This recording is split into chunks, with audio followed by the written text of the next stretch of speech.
Hello guys, so dito ita-target lock natin yung Muscov whole game at wait lang natin mag-dash at saka dyan natin gugulatin.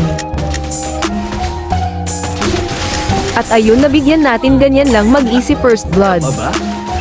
At dito akala niya siguro wala ako pero tamang abang lang ako dito naghihintay para bigyan ulit siya.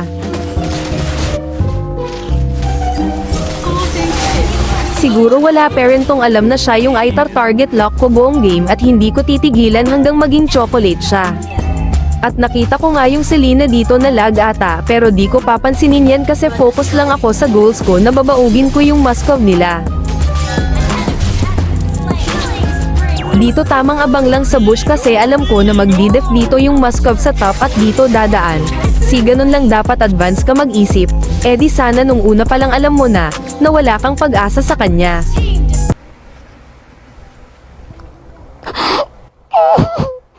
De joke lang, at dito kakabuhay lang ni Muscov at abangan ko ulit dito hanggang ayaw na maglaro. At dito inikot ko na yung whole map para makita lang yung Muscov kasi hindi ko na makita sa mapa, at sa wakas dito ko lang pala makikita. At dito guys tambayan ko dito kasi hirap makita ang halaga mo sa kanya yung kalaban dito. Blind spot area dito tayo aabang ulit kay Muscov. Akala ko mabubuhay pa buti na lang andyan si Cardo Dalisay. At dito guys tamang pwesto lang dito kaso nabiglang.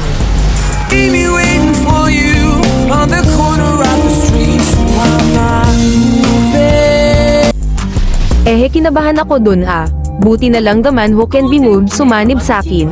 At dito abangan ko ulit yung Muscov kasi bulag rin parang si crush lang sa harapan niya na ako, hindi niya parent makita.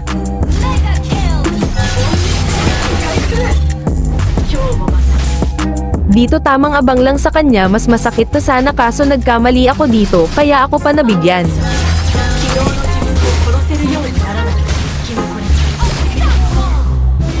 Sayang nakaisa pa siya sa atin pero siyempre, lintik lang ang walang ganti kaya baliwian ko talaga kala niya Buti pa dito sa ML hinahabol ako samantalang si crush ko ako habol ng habol Haze.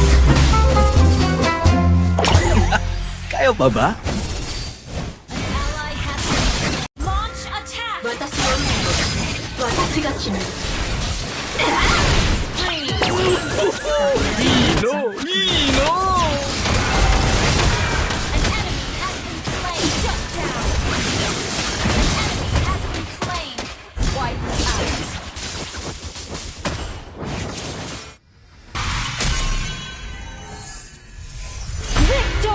At ayun mission success tayo guys naging chocolate yung Muscov at thank you sa panonood nyo.